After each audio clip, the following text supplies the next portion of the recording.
ભાવનગર શહેરના દેવરાજનગરમાં આવેલ નંદકુંવરબા મહિલા કોલેજ ખાતે એમકોમમાં પ્રથમ વર્ષની વિદ્યાર્થિનીઓ માટે ઓરિએન્ટેશન કાર્યક્રમનું આયોજન 2 દિવસ માટે કરવામાં આવ્યું છે।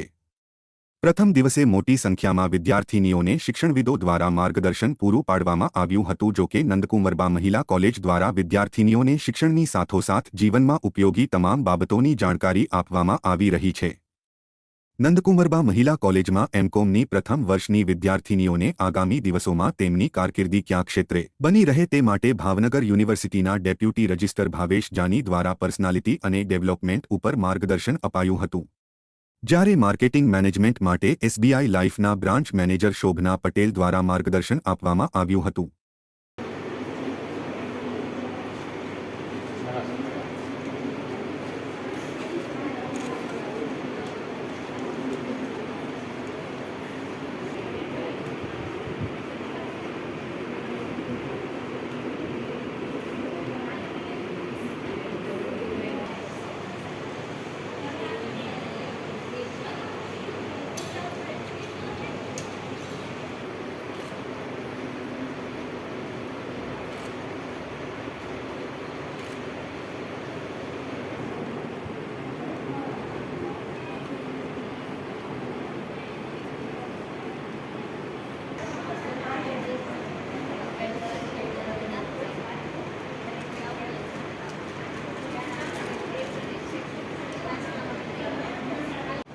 મારું નામ શ્રદ્ધા મકવાણા છે। હું ફેશન ડિઝાઇન વિભાગમાં એઝ અ પ્રિન્સિપાલ તરીકે અહીં કાર્યરત છું। મહારાજા કૃષ્ણકુમારસિંહજી ભાવનગર યુનિવર્સિટી સંલગ્ન નંદકુંવરબા મહિલા કોલેજ દ્વારા ફેશન ડિઝાઇનિંગ વિભાગમાં ઓરિએન્ટેશનનો પ્રોગ્રામ ચાલે છે, જે અંતર્ગત આજે ફૂડ અને ફેશનના કોન્સેપ્ટ સાથે વિદ્યાર્થીનીઓ પાસે ફેશન ઇલાસ્ટ્રેશન્સ તૈયાર કરવામાં આવ્યા છે, જેનો મૂળ હેતુ એ હતો કે સ્ટુડન્ટ અત્યારે જંક ફૂડનો જમાનો છે, તો જંક ફૂડમાં લોકો ઓરિજિનલ જે હેલ્ધી ફૂડ છે એ ખાવાનું ભૂલી જતા હોય છે। ફેશન્સના ભાગરૂપે લોકો અત્યારે બહાર હોટલ્સમાં જમવાનો ટ્રેન્ડ ખૂબ વધ્યો છે, તો આ ટ્રેન્ડને ધ્યાનમાં રાખીને અમે લોકો એક મેસેજ આપીએ છીએ કે લોકો જે હેલ્ધી ફૂડ તરફ પાછા વળે અને લોકો હેલ્ધી ફૂડ ઉપર ફોકસ કરી અત્યારે એમની હેલ્થ છે એ સારી બનાવે, એ હેતુથી અમે લોકોએ ફેશન અને ફૂડનો કોન્સેપ્ટ કરી ફેશન ઇલાસ્ટ્રેશન્સ રજૂ કર્યા છે, જેમાં વિદ્યાર્થીનીઓ અલગ અલગ વેજીટેબલ્સમાંથી ફૂડ્સ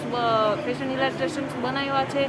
એમાં જ અલગ અલગ ઘરની વસ્તુઓનો યુઝ કરી અને એ લોકોએ ફેશન ઇલાસ્ટ્રેશન બનાવી અને આજે રજૂ કર્યા છે, જેના મુખ્ય અતિથિ તરીકે અમારે હિમાચલભાઈ આવવાના છે, જેઓ પોતે ફૂડ અને આર્ટ પ્રમોટર છે અને ફૂડના ફિલ્ડમાં એમનું ખૂબ સારું નામ છે, તો એ આજે સ્ટુડન્ટોને આવી અને ગાઈડ કરવાના છે। વિદ્યાલય દ્વારા કોલેજ દ્વારા આજે ફેશન ડિઝાઇનિંગનો જે કોર્સ કરી રહ્યા છે તે વિદ્યાર્થીઓને આજે ખૂબ સરસ એક અહીંયા પ્રદર્શનનું આયોજન કર્યું છે, જેમાં ફૂડ અને ફેશન એ બંનેને સંમેલિત કરી અને જે કૃતિઓ બનાવી છે, મને લાગે છે કે આખું ભાવનગરે આ જોવું જોઈએ, અથવા આપના માધ્યમથી આ એક એક લોકોને મોકલજો। દીકરીઓ મને લાગે છે કે આજે પગભર થવા માટે જે કામ અહીંયા નંદકુંવરબા શાળાના સંચાલકો શ્રી ભરતસિંહજીભાઈ તથા એમની ટીમ જે કરી રહી છે, શ્રદ્ધા મેડમ ને બધા ખૂબ સરાહનીય છે, અભિનંદનને પાત્ર છે। દીકરીઓ ખૂબ આગળ વધે તેવી મારી શુભકામનાઓ। Thank you.